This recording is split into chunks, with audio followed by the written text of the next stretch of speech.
the Feast of the Epiphany. It originally was on the 6th of January, and in the Orthodox communities, Russian, Greek, and Ukrainian Orthodox, tomorrow, the 6th, is the 12th day of Christmas, from which we get that song. Shakespeare had a play, Twelfth Night, a play written not about Christmas, but for Christmas. But we celebrated on this Sunday. It's a continuation of the nativity scene. Just maybe an image. If you were to take a globe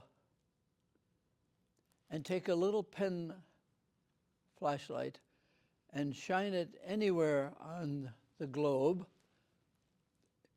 the light would shine right where it's pointed. One place. The theme of this liturgy is kind of the light doesn't shine pointedly, it shines universally. It is meant for the whole of humanity, the whole of the earth, the whole of the universe.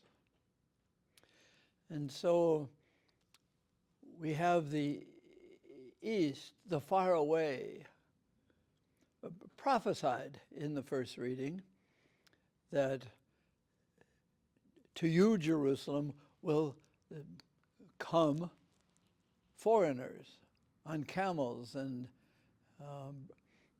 they will stream to you.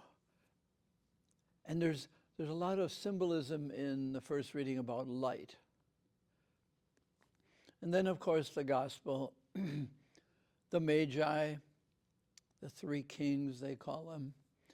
And there are all kinds of stories. If you've ever read Ben-Hur, it opens by these three kind of coming together accidentally, all seeking the same thing. It's unusual. Beautiful, too. Just read that would be enough for understanding the feast, and then they take their journey. So how did they know? What was the star?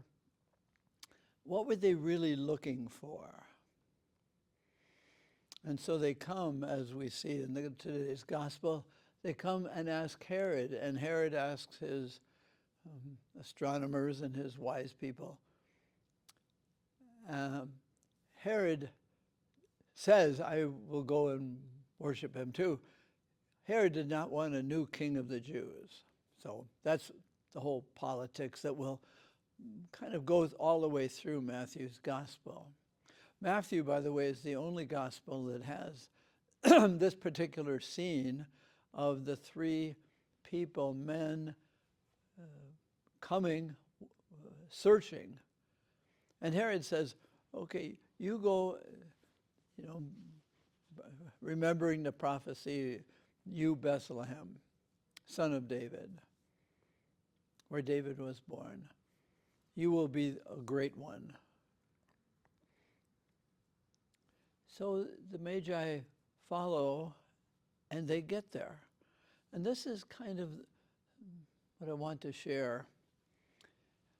They bring gold, frankincense, and myrrh, oil and aroma and precious, signs of their wealth, their power. And in meeting where the star hovers over, in Matthew's gospel, it's not a stable, now he's moved into a house. They go into the house and they offer something. They offer very precious things, and we have traditions and say the little drummer boy, he brings poverty. But he's got a little something, and he can play his drum for him.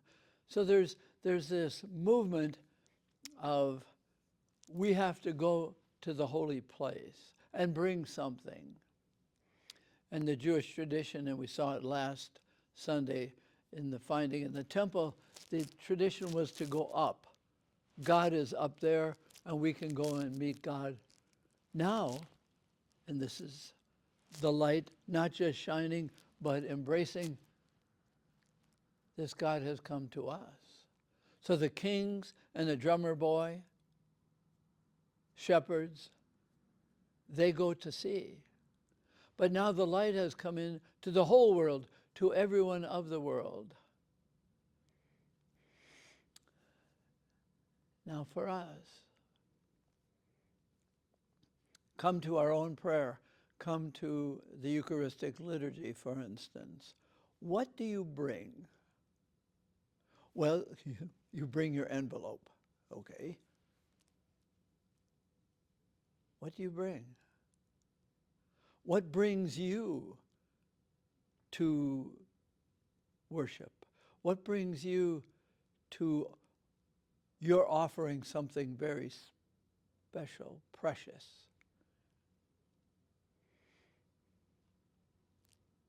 They left their treasure and went back by another way. They were warned in a dream, don't go back to Herod. That's bad news. Go by another route. And with what did they leave? Here's a little saying that I use in class. The difference between getting and receiving. What's the difference? And so young people will say, what did you get for Christmas? What did you get on your report card? And older people say, it's not so much what did you get, but what did you receive? Getting is all about me. My establishment. I have power, or I'm nice, I look good now. What did you receive? Receiving is not about me. Receiving really is about my preparing to distribute it, to share it. If I've really received it, it is really a gift. If I get it, I earned it. Or my parents had to give me something, and I got it. I got what I asked for. The Magi didn't get what they received, they didn't get what they got. They received to go back by another way. Receiving is, I receive it, and it's not just mine. It's a gift to be shared. I am a gift to be shared. What did I receive for Christmas? What do I receive at the Eucharistic celebration? What I receive is different from what I offer. My little envelope, my little prayers.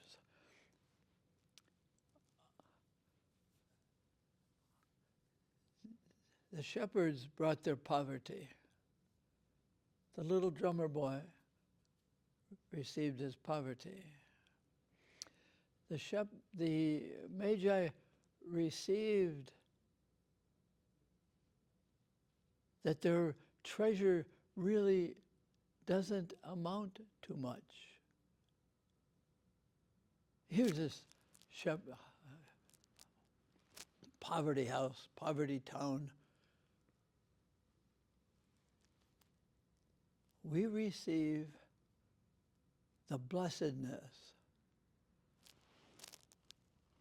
of the preciousness of God's coming to our poverty.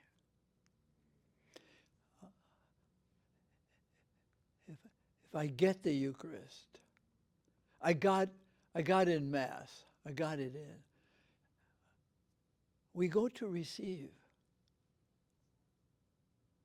Not just a poverty that is destitution, but a poverty that allows me to be freer in distributing the gifts that aren't really mine.